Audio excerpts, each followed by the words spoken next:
29-40 ग्रामको 50 ग्रामसम्मको खरी माछा हामीले प्रयोग गर्छौँ। खरी माछा भनेपछि सिँगै फ्राई गरेर खाने होइन, कसैले बेबी फिस पनि भन्दो रहेछ होइन। अनि त्यो चाहिँ नैनी हो सबै है, सबै होइन। यहाँ रोहु पनि छ होला, कमल पनि देखियो होइन। फ्राई सर फ्राई पनि जस्तो छ, ठुलो पनि छ।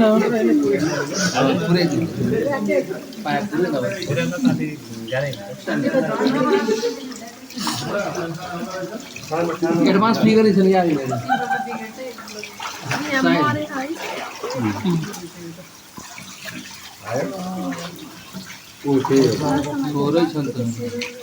यो कुन हो ल भन्नु त?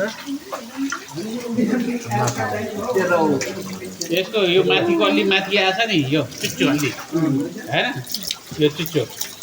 अनि यो तर चाहिँ यो सिलिन्ड्रिकल छ होइन। यो नैनी चाहिँ सिक्कल कहाँ हुन्छ? अनि यो नैनी अझै डोलो हुन्छ। यो रोहु माछा नै हो है।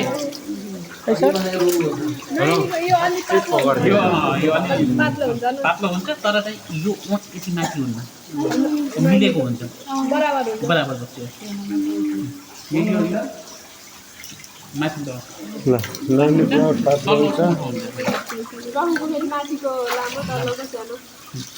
सानो हुन्छ तर मोटो हुन्छ।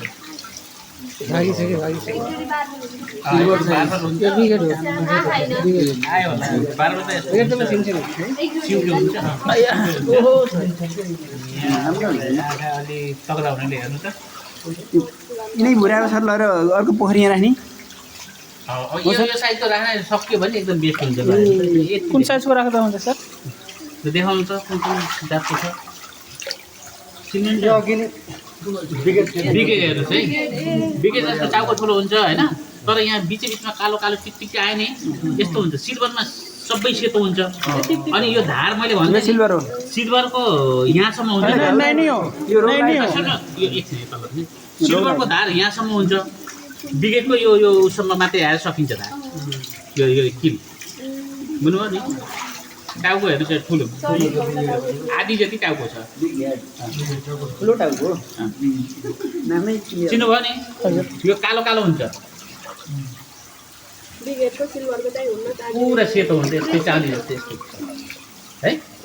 अनि यो किलो टाउको होइन, टाउको किलो चाहिँ माथि चाहिँ यो चाहिँ एकदम बेस्ट हुन्छ साइज। म त योभन्दा ठुलो स्टेप गर्छु।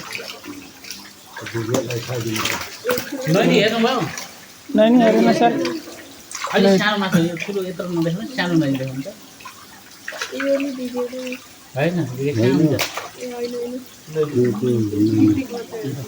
नैनी यो होइन, यो त नैनी रोहु हो यता। यो रोहु अलि अलि यो चौडा हुन्छ। नैनी दिनु त तपाईँ रोहु हो? यो के हो? रोहु हो? यो कहाँ रोहु हो? यो फिङ्गरलिङको साइज छैन सर? सर फिङ्गरलिङको साइज हो होइन सर? सर यसलाई फिङ्गरलिङ भन्न मिल्यो होइन? यसको लगभग एउटै साइजको माछा। यो अलिक च्याप्टो छ नि, कम च्याप्टो छ होइन।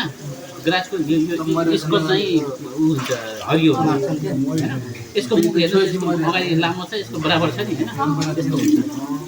यो तल परेको मरेको यसको लास्टबाट यो निस्क्यो प्यारालल हुन्छ कि यो मरेको माछा हो। रोहु हो। नाटक गरेको कि एकछिन कुद्छ होइन मरेछ, आँखा पनि चलेको। फिङ्गरलिङ हो है, एडभान्स फिङ्गरलिङ। कुन साइजको किन्ने? यही साइजको किन्ने हो सर? यही साइजको किन्ने हो? यो साइजको भयो राम्रो। करेसाबारीको लागि कुन उपयुक्त होला सर? यो साइज राख्नु, अलिक ठुलो साइज छ भने अझै राख्नु। ए जति ठुलो त्यति महँगो पनि पर्ला होइन सर? धन्यवाद। अब जान्छ।